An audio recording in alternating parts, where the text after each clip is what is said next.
আজ আমরা শিখব ইংরেজিতে কথোপকথন শুরু করার জন্য 10টি সহজ কিন্তু দরকারি বাক্য।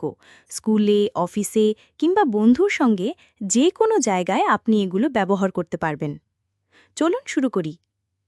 Hello, how are you? Hello, কেমন আছো? Hi, nice to meet you. Hi, তোমার সঙ্গে দেখা হয়ে ভালো লাগলো। Good morning, how is your day going? সুপ্রভাত, দিনু তেমন চলছে? লং টাইম নো সি, অনেক দিন পরে দেখা। হোয়াটস নিউ উইথ ইউ, নতুন কি চলছে তোমার? হাউ হ্যাভ ইউ বিন, তুমি কেমন ছিলে? It's great to see you, তোমাকে দেখে ভালো লাগলো। What are you up to these days, এই দিনগুলোতে তুমি কি করছো? Do you come here often, তুমি কি এখানে প্রায়ই আসো? Mind if I join you, আমি কি তোমার সাথে বসতে পারি?